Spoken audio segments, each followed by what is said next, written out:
kale mama naye gye baliko obulamu buli okay. Happy New Year. Kanswente omwaka gubakwasiza bulungi fe omwaka twaguyisizaamu bulungi nnyo. We are fine and easy. Omwaka guli fine, so far so good.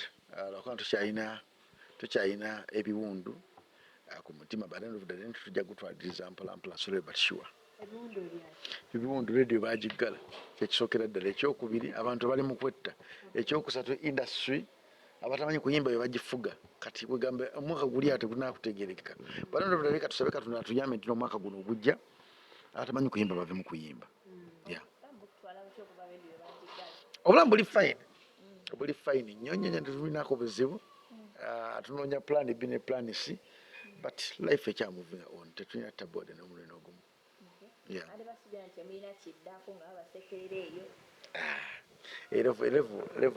Level eyokukaaba nga twagivaako dda. Omanyi Katonda atandika okuyimbuza, otandika okuappreciate nga biki byakoledde. Nti kati ekizibu kyange si mulimu, ekizibu kyange kyakeera mu kyokubanga nti mbazi ne keepinze otya nga ndi mulamu. Kintu kikulu nnyo okukipinga ng'oli mulamu. Baali bagamba olwejjo olugigadde ogenda bweru kuba kyeyo. Bweru kuba kyeyo si kibi. Ndigenda nga ndiba Katonda atusiza time yange ey'okugenda naye si kati. Nkyabula emyaka nga 15 ogenda wabweru. Nkyabula emyaka nga 15. Oba okyagenda okyali mu byabufuzi nti onaddamu n'ebyobufuzi si kikulu ku sayidi yange. Ekikulu kyange kiri kino mu kika kya muwala wange nkyalinda asooke kuba nga ali independent mu kwetegerera ndendoke ngende. Yekaka yansibise nga nagenda dda ne muwala nga kyali muto mu kutegeera. Tanaakutegeera nsi. Kati abaana b'ennaku zino bateeketeeke. Tebali nga ffe twetakulira. Tuli bakibuli, kati abaffe si bakibuli. Kati abaffe kantu kati message yemutisa omusajja. Kati olina omuteekateeka n'omuplanningira n'omubuulira kati nkyalinda emyaka giri atuuke ku myaka egyokuba nti ali independent. Ng'asooka nti eno A eno B nga muleka. Olwo nga n'ennyonyi swi tojja kuddamu kumpulirako. Naye nga buli kyoyogera buli kyososoosa nnyo muwala we. Because ekyobugagga kye nina kisinga emmotoka kisinga poloti. Ekyobugagga kyokka kye nina mu bulamu bw'ensi. Kyenkolerera. Sina kirala kyonna kyenkolera ku nsi kuno. Nyinza okuba nga nina biki naye ate oluvudde nti muwala wange asinga n'omulimu gwange gwenkola. Kandi bagamba oba omuzzeeko ofuneko kulaba endala ogisheyaringeko. Okumuzzaako tewali problem. Obuzibu nti ani agenda omuzzaako kikiri ekizibu. Manyi obuzibu nti obeera nga oluddewo okuzza ku mwana nti otuuka ekiseera nga omwana tagisobola kukola kitinga bulungi na maama we muto. Ate osooka basooka kubeera nga bafuuka ba mikwano. Kati okuzzaako process naye nja muzzaako inshallah. Allah mulungi nja muzzaako.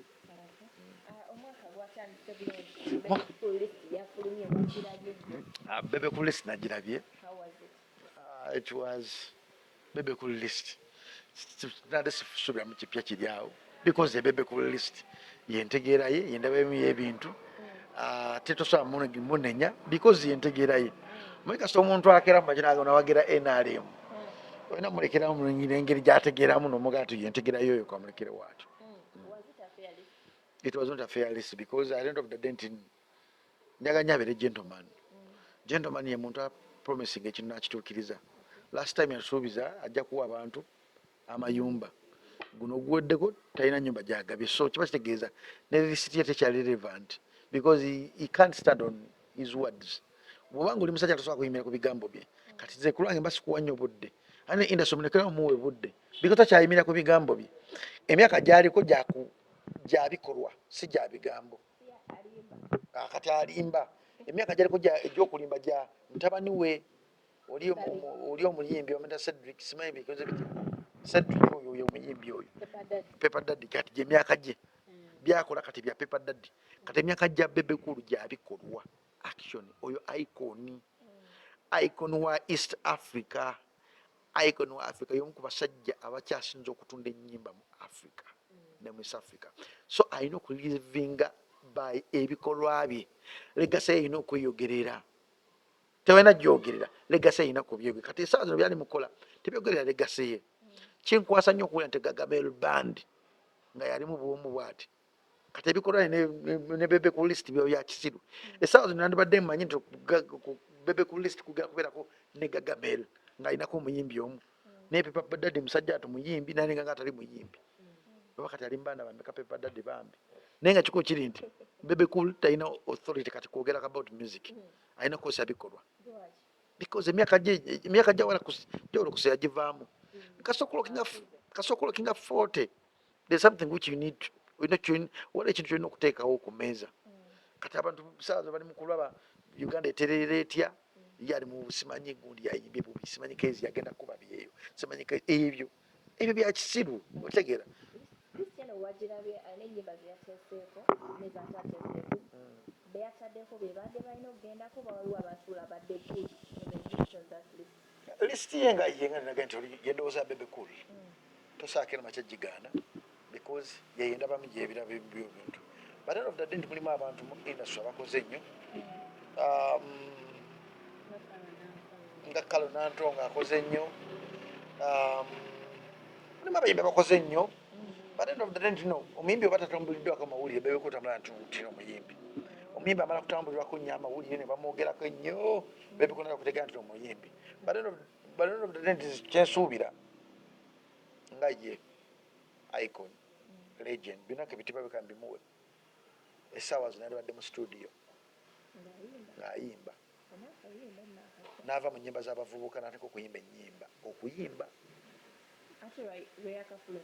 n'ava ku nnyimba z'abaana abato ez'aba Pepper Daddy n'atandika okuyimba ogamba ennyimba zayimba mutabani we yandibadde ezo nnyimba zayimba zonna zona evidiyo zakwata zonna okwemala kuyemola kwonna ngoga tufa esidibya taliyo tufa esidibya gyali ayimba naye otunya lyrics ze notunya video content ze byawukana ne bya Bebe Cool byakola Don Jazz ogamba taliyo gyali ayimba ne Don Jazz musajja watu mu mwaka ayinza okuba nga afumya akayimba aka dibanji gyali ayimba abasajja ba Red Sun gye bali myaka gya Bebe Cool bayimba tolina kubeera monotage bikaseera bikasebeka Bebe Cool esaazi kyali badde akola alina okusooka okukkiriza amazima nti emyaka gyagenda akkiriza ate okuba nti na audience eno eriwo ne audience gyakuze nayo efittinga etya mu musical ye essaazi no kinkwasa nnyo ennaku kuba nti agenda kubeera ku stage abeera ku stage yemu ne Alien Skin oba abeera ku stage yemu ne Bakenzo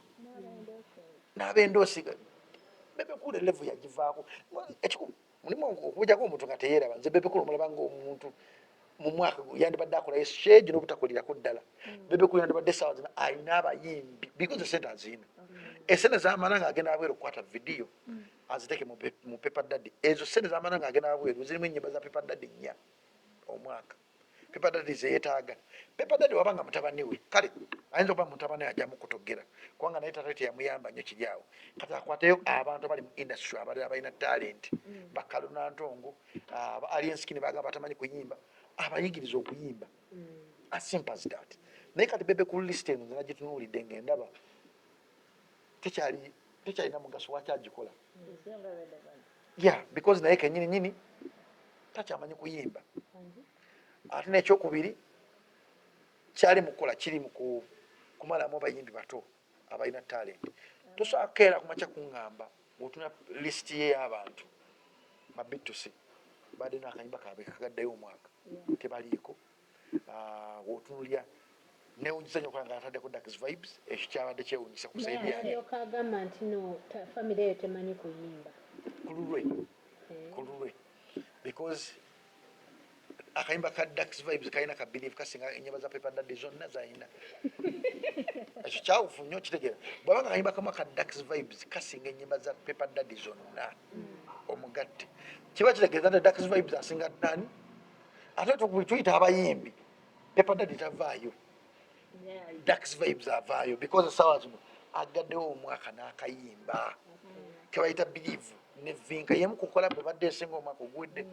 oba olina ekyokubiri mu ngalo good enough nalaba ekyeke kyamutaddeko bwe papa yamutaddeko balipira boda yamutaddeko seewuunya because bali bakinywi but end of the day nti mulimu ennyimba ezimu ezandibadde nga tezisabuze kubeerako but yensi yaffe Bebe Cool lwaki ogambye kubalipira boda teweewuunya seewuunya because bakinywi nentegera kati batandise okutegeera kyekimu kasi omuntu atandika okutegeera mu ssako mumanyi oyo agenzi oba ngaoba bugenzi otegeera kati seewuunya okulaba nti balipira boda kwali nolekayo ennyimba ez'amakulu noteekako balipiramu noteekako ebimba ebyo bitaligeba none of the day nti ye Bebe Cool waffe tulina omusimbirako ekyenyi naye tumugambe emyaka gidduka.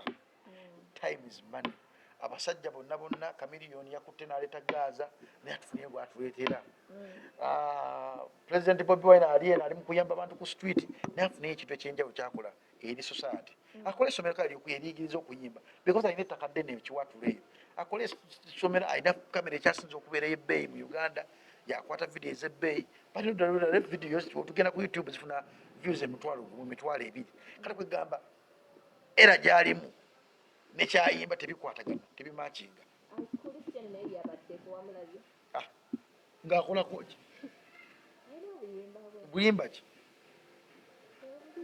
omanyi bagala tusala gwakabanga tunakulira gakawalenzi anyway ane bagamba kakubyewa tulifena tuli bannamawulire omanyi akayimba ka Dax Vibes kasinga ka Bebe Cool mirundi 10 akayimba ka Dax Vibes believe kakubiddwa emirundi mingi okusinga aka Bebe Cool.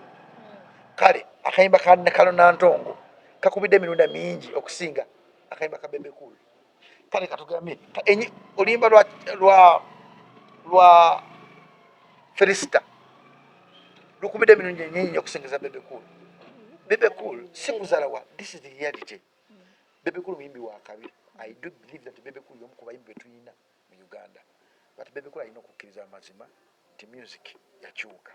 Essaawa zino abavubuka bangi bw'obanga abavubuka bangi mu music industry ya Uganda ye kennyini alina okufaayo nnyo okufitinga mu bavubuka.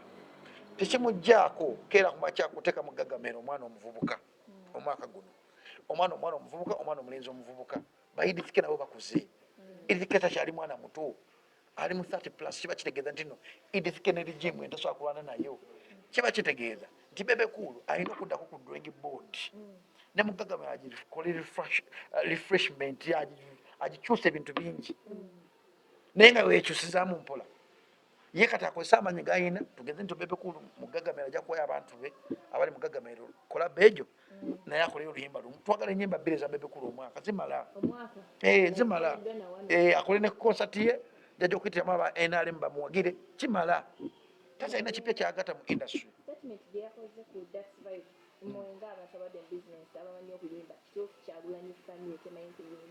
Kyagulanyi family alina okusooka gyebazaako kintu kimu kyokka without Kyagulanyi family teyandibaddewo senga Bobi Wine teyaliwo senga Bebe Cool teyaliwo because Bebe Cool ne Bobi Wine inspiringa nnyo Bebe Cool okubeera kikyali ate senga Bebe Cool taliwo senga ne Kyagulanyi taliwo ate senga Bebe Cool taliwo senga Kabino taliwo abantu aba basatu bonna lyali jjinja lya munne kyova olaba nti essaawa zino Bobi Wine yagenda mu politics bonna ne bagwa because ejjinja lyabwe tebakyalinga luli era obalaba beekwata ku bisubi nti kamiliyoni senga tuddamu emabega abasajja abasatu buli muntu yalina kyasinga munne buli muntu yali w'amaanyi mu ngeri ye naye engeri gyava mu ntalo zaabwe n'abavaamu n'abasukulumako nadda wali kyaleeta bana babiri okunafuwa enkuzaako emabega mu industry ya Uganda basudde Sebatta Paulo Kafeero Kasozi omu ku bo we yatandika okubanga omu we yafa omulala n'alwala siriimu combination yaabwe nefa music waabwe n'afa kati nekino wekiti wekiri nti Bebe Cool kamiliyoni bakkirize nti Bobi Wine yabasuula ekyo bakikirize mu makima nti Bobi Wine yabasuula nti Bobi Wine okubavaamu kyabaleetera okunafuwa kyabaleetera okugwa ekyo banakikkiriza mu mitima bajja kuleka bano abaana abato okweyagalira mu tayimu yaabwe.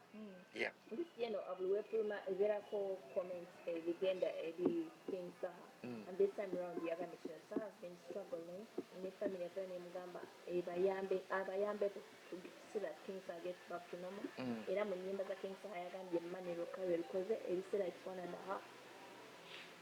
Ati ntegera Bebe Cool nti King Saha emyaka gyaliko gy'emyaka gya mutabani wa Bebe Cool nti King Saha tapangisa ekyo nno kikulu. King Saha atula ku table of men because tasula mu nnyumba ya taata we. King Saha kaana kambaata ekintu kyandibadde asomesa nnyo mutabani we butakola nsobiza King Saha nga ye waalina weakness ze ne King Saha alina weakness ze tetuganye King Saha alina weakness ze ng'omuntu but King Saha omwebazaako okutuuka ku myaka gya King Saha n'ozimba ennyumba etali emu etali bbiri n'obeera n'amaka si kyangu okitegeera si kyangu wetudda ku myaka gya Bebe Cool ne gya King Saha bye yali akola essaawa zino ku myaka gya King Saha Bebe Cool yali apangisa you understand that is eyo point nkulu ku myaka gya King Saha gy'aliko kati Bebe Cool yali apangisa King Saha emyaka gy'aliko tapangisa ku myaka gya King Saha Pepa Dada yapangisa kale ayinza okuba nga asula mu nyumba ya taata we but si ye kati King Saha alina omulaba ng'omuvubuka miracle ya ghetto alina omulaba ng'ekyamagero ekinspiring abaana ba ghetto King Saha omwaka guno abadde n'ennyimba ze zikoze ku lwange because zikubiddwa zezimu ku nnyimba zatapromotinga naye ng'ozaya nti zikubya ku TV tagenda ku TV ntitwalayo oluyimba King Saha y'omu ku basajja bakyasinze okubeera abanafu mu kupromotinga ennyimba y'omu ku basajja bensubira nti bamaanyi nnyo mu kuyimba but King Saha ali so selfish ku talent ye nti ye kasita akola oluyimba lwe n'aleeteka ku channel ye ebisigadde lukula lukka talinganga nti Bebe Cool nti alina gagamero tiimu King Saha ye ennyimba ze zeeranda zokka ne zifuuka ez'akabi ekyakimuwera credit nti King Saha akoze ebintu ye bye yali takola ku myaka gye King Saha asajja kudde mu music ku myaka gya King Saha baali beegoba ne kamiliyoni ye omusajja nga ali settled kat right now lwakubanga kati nga King Saha ye nga omanyi nti musajja ato n'omusonyiwa nti gyakulire ne gyayitidde si Bebe Cool si gyayitidde nti King Saha mu kuyitira mu ghetto aliranye abantu bangi nnyo ab'enjawulo abantu abamufudde kikyali abantu bamutaddemu embeera gyali naye nze kubanga King Saha akoze omwaka guno ate nekirala nti ali promising King Saha ye true definition gyenyinza ogaa nti n'omuyimbi aso becoming successful anytime bw'aba nga alina talent nga tumaliza abayimbi ate abadde ku lisiti oba wabubaka ki era n'ennyimba ezitateereddwako otweyo nga ttaani n'abayimbi abakoledde abayimbi abatabateereddwa ku lisiti obubaka bebakolera kiri kimu kyokka kyokka mukole nnyo muleme kubeera nga Bebe Cool bakole nnyo baleme kubeera nga Bebe Cool nti okutuuka ku myaka egyo ng'olaba nsobi z'abantu nga tolaba kikyoyinza bayamba kugolola because omuntu otuuka kiseera nobeera legend nobeera icon obeera kyakulabirako tukwebuuzaako senga essaawa zino omukulu gwe bayita Eri Wamala akyaliwo twandibadde tumwebuuzaako nti mukulu Eri Wamala wakolanga otya ku mulembe ogwo ogutaliko lediyo ennyingi ennyimba zino zikubibwa essaawa zino twandibadde twebuuza ku Bebe Cool yandibadde nga Uganda Museum eya industry eri omwana atandika yandibadde nga nyina kugendako omugagamero neebuuze ndabe gagamero nakulampu lya gagamero ne gagamero teyina namaka gagamero likodi lebo naye nga etali likodi lebo erimu muntu ogu bw'omu okitegeera nti gagamero tolina wojja gisanga etambula ne Bebe Cool mu nsawo kati gwe kikusanyusa okubanga gagamero etambula nayo mu nsawo okitegeera kikusanyusa okuba nti no Bebe Cool nti ku bbanga lyetukuwulidde ng'oyimba omwana ayingidde mu industry so talina kintu kyajja kufunaga nti no ekyo kale musoza kale ye yateekayo ka awadike ka BET eri mu museum nti omwana aliba atambula agenda ku kanyuseum agamba ali ku street nakugenda mu BET yaleetekayo mu museum kati Bebe Cool waliyo kiki kyetuyinza omujjukirirako kati Bebe Cool tumusaba this period gino emyaka egy'okukula akolemu ekintu ekiraga nti gagamel yemu ku founder ezaakola music industry ng'abaana ba Bob Marley bwe balwana ennyo ng'abaana ba Lucky Dube bwe balwana ennyo okola nti legacy y'abataata baabwe ebeerawo kati Bebe Cool alwanire legacy ye because abaana tuli mu muntu ajakola legacy ya Bebe Cool tagirwanire kati Bebe Cool alwanire legacy ye ebeerewo so that abaana abalijja mu maaso mu industry bagyogereko abayimbi mwenna abali eyo nga Bebe Cool takutadde ku Bebe Cool list nkusaba kola nnyo oleme kubeera nga Bebe Cool kola nnyo oleme kubeera nga Sebatta kola nnyo oleme kubeera nga abo abayimbi abakulukulu abo abalina ennugu mu mitima kola nnyo nedda Sebatta ye talina nnugu ate Sebatta ye alina ebizibu bingi nti Sebatta looni zamumalawo legacy ye neefa mulwadde okitegeera nti ekintu kyeyandibadde obukadde bwe teyabukolerera obukadde bwe yandibadde yabukolera naye amabanja gabumalawo govanga ku muntu okukwata ennyimba zayimbye naziguza omuntu naziguza sali musale ennyimba ez'abaana ba Ssebatta, ennyimba z'abazzukulu ba Ssebatta n'aziguza rights zonna n'aziggyako n'aziwa Salim Saleh family ye. Oba kitegeeza ekyo nti Salim Saleh family ye ejja kulya ku nnyimba ze Ssebatta even if wali even if taliiwo. Kiba kitegeeza nti Ssebatta yeekotoggera nga ye. Ssebatta ebyamasanyu g'ensi gaamumalamu. Taata waffe Ssebatta oyo looni zaamumalamu. Ekyo tukize tugaane. Kati ne Bebe Cool tumusaba aleme kubeera nga bakulu abo, akolere Gagamel Band ennyimba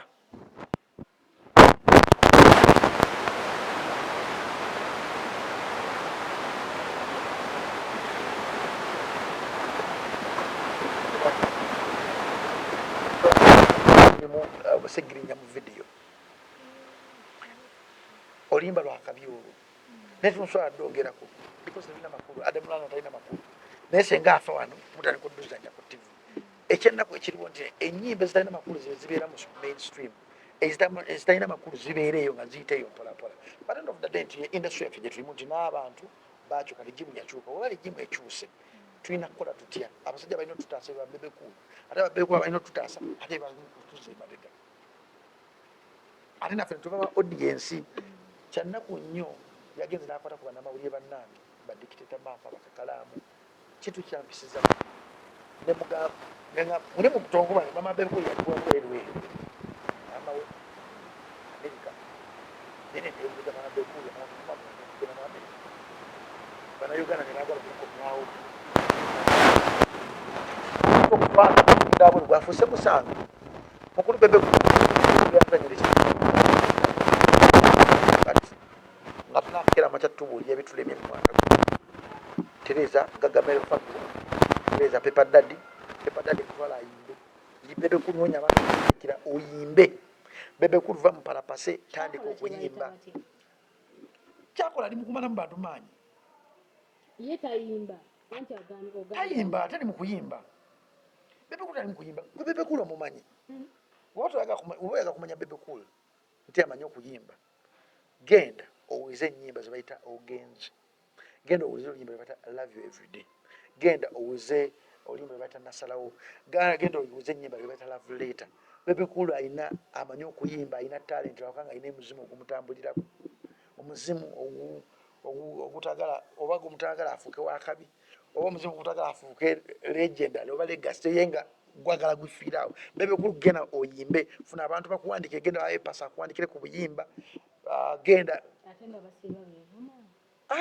amazimu gakkirizibwa toyinza okkirizibwa nga tesemanyi kuwandiika well and good naye kanoonya omuntu ampandikira bajunene tebawandiika bakkiriza Silver Kyagulanyi akyaliyo Silver Kyagulanyi asobola okuwandikira Bebe Cool ennyimba Little Boss gye bali abantu bangi amanyi okuwandiika ne gundi amanyi okuwandiika ennyimba King Saha asobola omugulako ennyimba King Saha wegola alina ennyimba nnyingi nyo asobola omugulako lwakuba King Saha bayinza bakwana ku mukazi omu ne bavujjawo obuzibu kati n'ekikulu kiri nti agenda wa King Saha amuwandikira ennyimba inshallah. Abayimbi muve mu bya federation egera mu studio kola oluyimba. Abayimbi muve mu politics industry yaffe eri mu kufa politics agisse ate apa politician ekibeetaaga government ya Museveni eyagala bwekiti wenna biki nga mulyawo maka ne guggwako nga bakuba ebivulu ba alien scheme abakuba engoma egyo ng'ali ku ngoma egyo emu ate neebaza n'abantu mwe bali kutegeera mazima nti tebajja bakeera